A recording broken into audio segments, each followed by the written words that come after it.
নমস্কাৰ সকলোকে মোৰ ইউটিউব চেনেলটোলৈ স্বাগতম জনাইছোঁ আশা কৰিছোঁ আপোনালোক সকলো ভালে আছে পিএম পোষণৰ ফালৰ পৰা এটা ভাল খবৰ আহিছে আমাৰ বিদ্যালয়সমূহলৈ খবৰটো আহিছে ভাৰত চৰকাৰৰ শিক্ষা বিভাগৰ পিএম পোষণ ডিভিজনৰ পৰা বিষয়টো আছে লেটাৰখনৰ দি ৰিভিজন অফ মেটেৰিয়েল কষ্ট 1 ডিসেম্বৰ 2024 আন্ডাৰ পিএম পোষণ স্কিম ৰিগাৰ্ডিং অৰ্থাৎ 1 ডিসেম্বৰ 2024 পৰা পিএম পোষণৰ মেটেৰিয়েলৰ খৰচ যিখিনি পইচা দি থকা হৈছিল সেই পইচাখিনি সংশোধনী ঘটাই বঢ়াই দিয়া হৈছে ইয়াতে চিঠিখনতে লিখা হৈছে যে আগতে বাল ভাটিকা আৰু প্ৰাইমেৰী সেকশনৰ কাৰণে 5 টকা 45 পইচা দিছিলে আৰু আপাৰ প্ৰাইমেৰীৰ কাৰণে 8 টকা 70 পইচা যি মেটেৰিয়েল কষ্টৰ বাবদ বহন কৰা হৈছিল চৰকাৰে বহন কৰিছিল হে পইচা সংশোধন ঘটাই আপাৰ প্ৰাইমেৰীৰ কাৰণে 9 টকা 29 পইচা আৰু বাল ভাটিকা আৰু লোৱাৰ প্ৰাইমেৰীৰ কাৰণে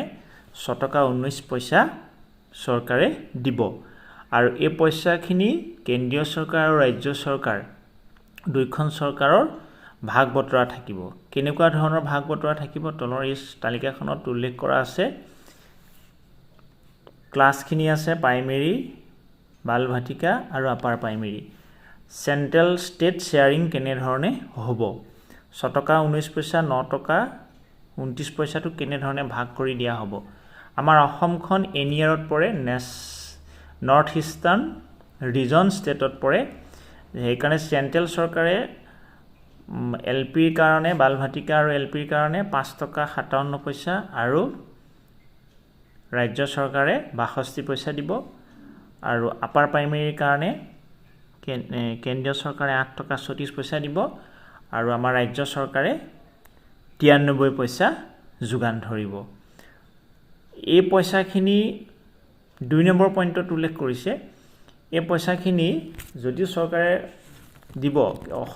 ৰাজ্য চৰকাৰে মিনিমাম যিটো পইচা দিব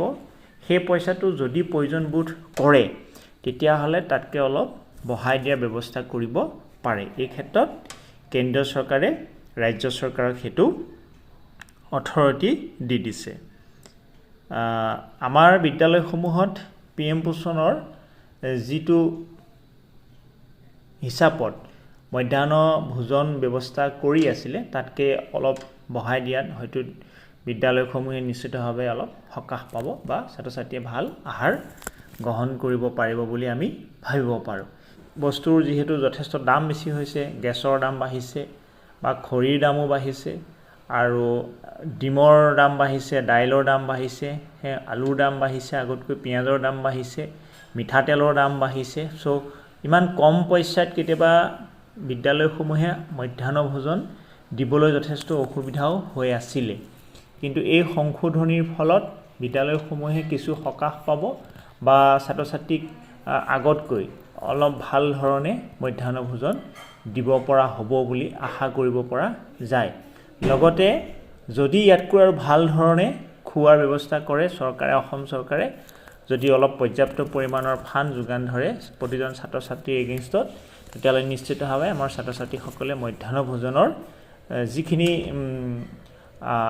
দুপৰীয়া আহাৰ গ্ৰহণ কৰে সেই আহাৰখিনি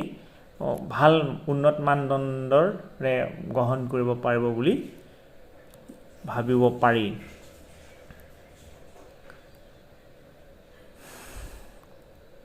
আশা কৰোঁ আপোনালোকে খবৰটো পাইছে যদি নাই পোৱা এই খবৰটো 1 তাৰিখৰ পৰা নিশ্চিতভাৱে আমাৰ বিদ্যালয়সমূহৰ কাৰণে এটা ভাল খবৰ চেনেলটো আপোনালোকে সাবস্ক্ৰাইব কৰি দিব থ্যাংক ইউ